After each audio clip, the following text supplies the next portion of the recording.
And the writings this woman, Allison D. Burroughs, is writing are nothing but disrespectful and atrocious. I told the opposition I would bury them in motions, and I'm doing that. So it's my right. They're not frivolous. The motions count.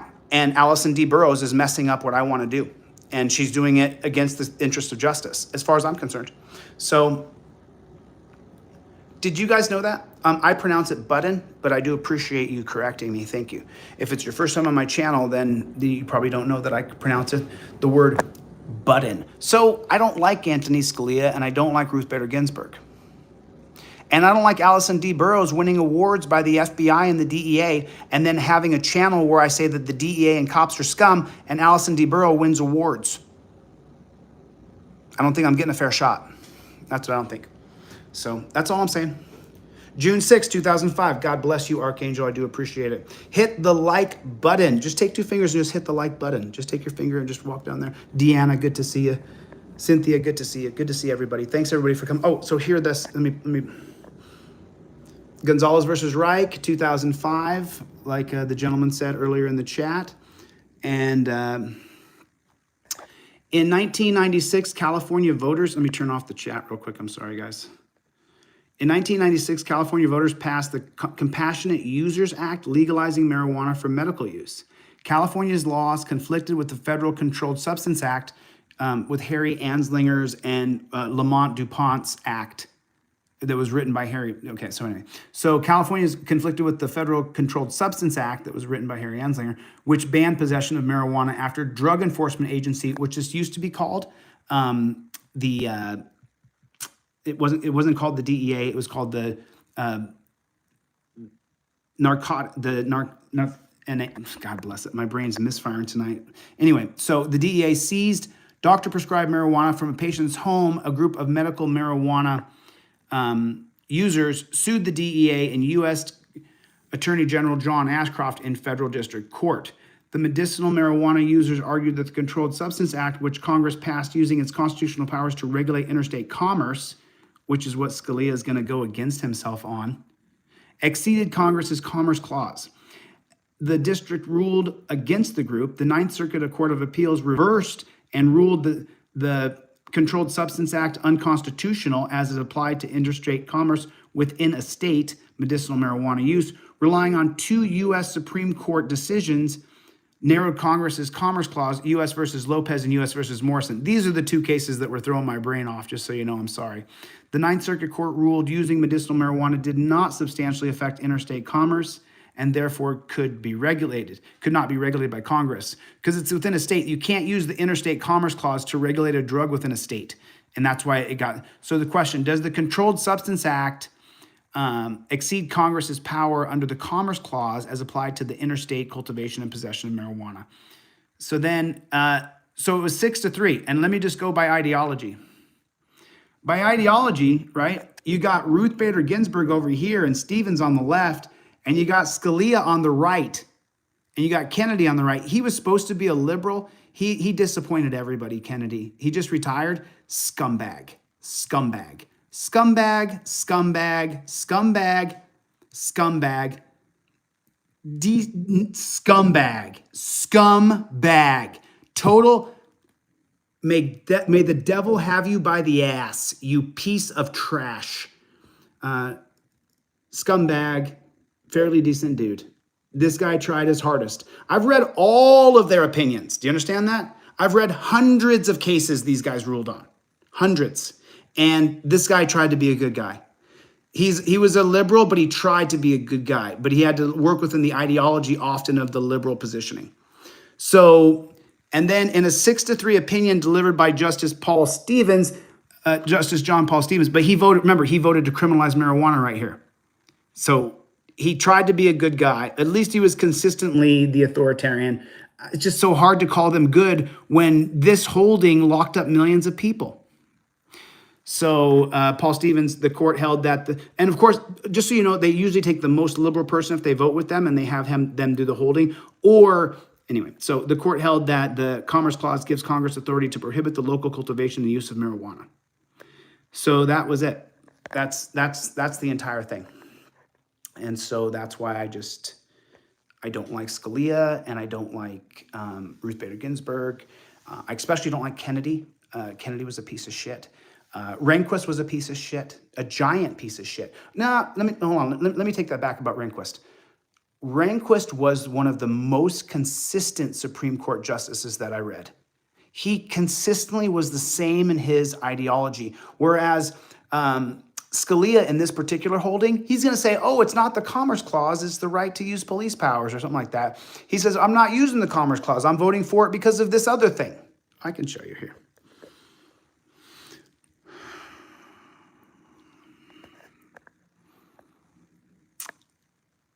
Firmly established Congress Commerce Clause to regulate purely local activities.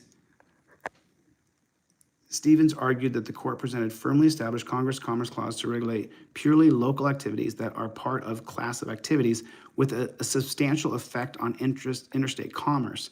The majority argued, let me turn off these comments. The majority argued that Congress could ban local marijuana use because it was part of the class of activities. The national marijuana market, local use affected supply and demand in the national marijuana market, making the regulation of interstate use essential to regulating the drug's national market. The majority distinguished the case from Lopez and Morrison. In those cases, statutes regulated non-economic activity and fell entirely outside of Congress's commerce power. In this case, the court was asked to strike down on a particular application of a valid statutory scheme. So what that means, just so you know, is they asked to strike they asked to strike the law down using the Interstate Commerce Clause. And so it's a statutory thing, which is, let me turn the comments on again. So there it is. What do you got, Chuck? What do you got, Chuck? What's up, Chuck? What's going on? Anyway, I just wanted to come on for a little while here and just kind of talk about, and anybody else has any information on Allison, I'd like to know other people that she was ruled against. I want to know other people who would identify at least not being a raging liberal, but somewhat of a conservative like I am, but I am pro-choice. So I guess the conservatives probably wouldn't have me, but then I'm all the way for the Second Amendment. We should wipe away all gun laws.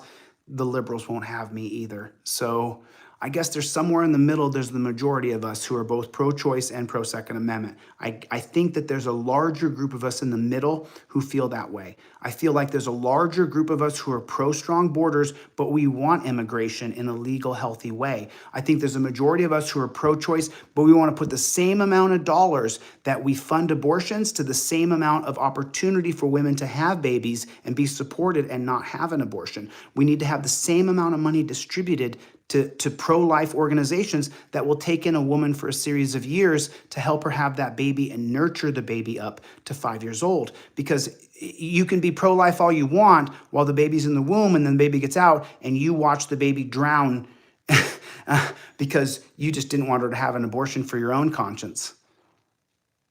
I talk about hard shit. If you can't take it, get out. Get out. I talk about hard stuff. Sorry if you can't take it. But I do feel like we're not funding both of those sides accurately. And so, hey, Charlie, little bear, come on. Come on. Hello, little bear. Hello, little guy. No, listen, Kurt, and there's a long debate about that, about what that is. But at the same time, I don't want to be, I am pro-choice. So I am pro-choice, and I'm not going to say that I'm not, because I am. And I would rather that we put more funding into people so they could have babies instead of having abortions because they simply can't afford it and they don't know where they're going to live and their dad's going to kick them out of the house if they're pregnant. And, there's all kinds of factors, the reason why women have abortions. And I think we should set up the proper facilities for women to be able to have the baby and be supported. Not just, here, we're going to support you while you have this baby. Now go struggle. And so we know that's true because why? Because in Target and Walmart and every other store in America, they lock up the baby formula in the front because women are having babies they can't afford. Put a one in the chat if I'm telling the truth. Put a one in the chat if I'm telling the truth. They lock the baby formula up because mothers can't afford to feed their baby. Put a 1 in the chat if I'm telling the truth. Do they lock up the baby formula at Walgreens? Do they lock up the baby formula at Target? Do they lock up the baby formula at Walgreens, at Walmart? Do they lock up the baby formula? Put a 1 in the chat if I'm telling the truth. There's a lot of reasons why women have abortions. And we're not addressing those reasons properly. We're saying, pray to Jesus and it's all going to be okay. No, it's not. It's not. It's really, really not. When you don't have enough money and you can't feed your baby, it's not going to be okay. You're going to have a miserable life and you're going to resent the kid. We got bigger problems than bickering about do they lock the baby formula up in the stores? Do they? Okay. So if we gave women a real option to have that baby and we funded life like we fund abortion, don't you think it'd be a better outcome? But instead, what do we fund? What are we funding? What are we funding? Anybody tell me? Anybody tell me what we're funding? FBI and art plaque for dedication. Nice job on your organized drug DEA administration, organized crime drug enforcement task force, award for superior performance as a prosecuting attorney, queen of money laundering, award by the Detective Benevolent Society for locking people in dungeons. Good job, Allison. You're doing a great job. Drug Enforcement Agency, Secret Service Award. So that's where we're putting our money instead of putting money into baby formula for women who don't want to have an abortion, but they realize they can't even steal the baby formula anymore. They're locking it up. You know, if I could just have a heart-to-heart with Allison D. Burroughs, if I could just have a heart-to-heart, if I could just talk to her, I would say, Allison, you know, this is great. This is $1,600 for 2 weeks is great, Allison. This is great. I'm so happy. And then you got all these pictures of kids. $1,600 for 2 weeks, Allison. Good job, honey. Good job. But if one of these women gets pregnant, Allison, there's no money for baby formula. They're locking the baby formula up. Ms. Burroughs, why aren't you tackling that problem? Because she's no leader. She doesn't have any new ideas. She's not a leader. She's part of an elite upper northeast yuppie supreme liberal organization that they stack on top of each other and they replace each other in those seats by Jimmy Carter and Barack Obama. That's what she's a part of. She's not a leader. She was put into that role by her parents. They groomed her from the time she was a child and said, you're going to do this and you're going to go to this school. And then she went to Middlebury and then she went over to University of Pennsylvania. And now she has all the power in the world.